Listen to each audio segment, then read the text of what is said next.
I made this chair and end table out of mini Jenga blocks that I found at the dollar store. They're really easy to put together and they go perfectly with my wood bead and pipe cleaner doll. You can find instructions for the doll and the plant in the comments below.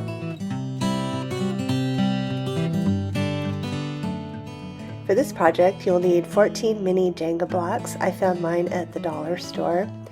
Fabric, scissors, acrylic paint and a paintbrush, craft glue, needle and thread, cotton balls, and a sealer such as Mod Podge. These are the parts of the chair that you're going to be gluing together. So we'll start with the base, 2 Jenga parts up on their edges. So we're going to put a little glue down there. Glue 2 pieces together to make the seat of the chair. And then set them down, leaving just about 1/8 of an inch sticking out in the front, making sure it's even.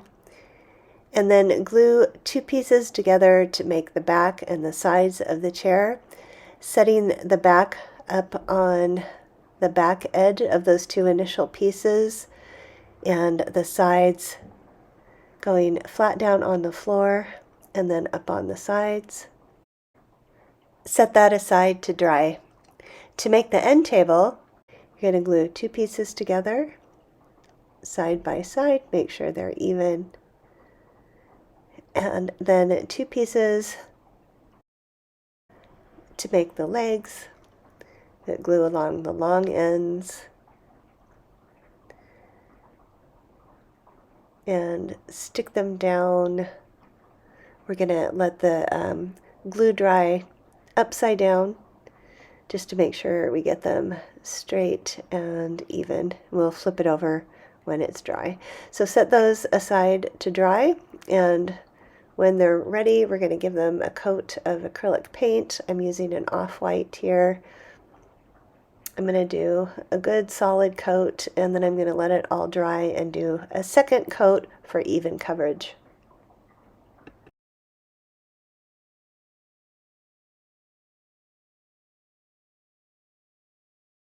Once the paint is dry, you can do an optional step of giving it a coat of Mod Podge or a spray sealer.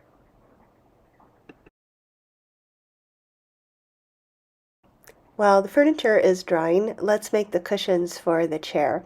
So cut a piece of fabric that is as wide as 2 of the Jenga pieces with just a small 1/8 inch border all the way around when it's folded in half.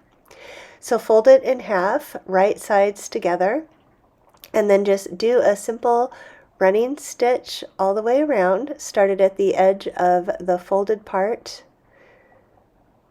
and go around 2 of the edges and just enough of the 3rd edge. About halfway down, you want to leave a little hole so that you can turn it right side out. So tie a knot and clip off the thread, and then turn it right side out.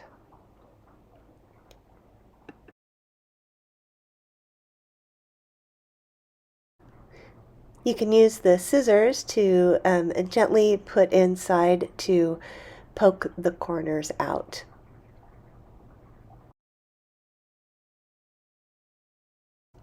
Now tear up a cotton ball or use some acrylic stuffing and put it inside.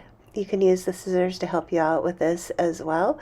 You don't want it to be very fluffy at all. We're just making a flat cushion, so just put in enough to just barely fluff it up.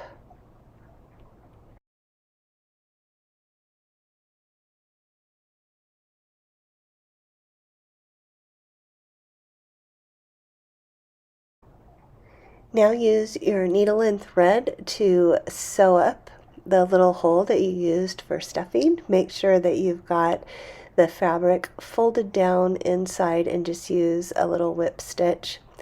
Tie a knot at the end and send the needle down through the stitches to hide the end and clip it off.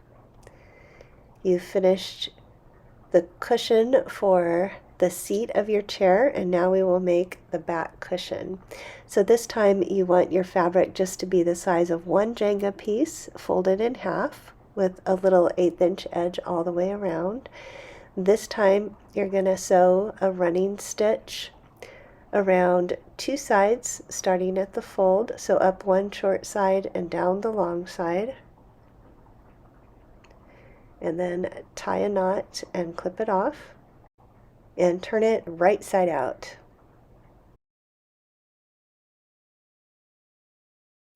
Use the scissors to help you gently poke out the corners,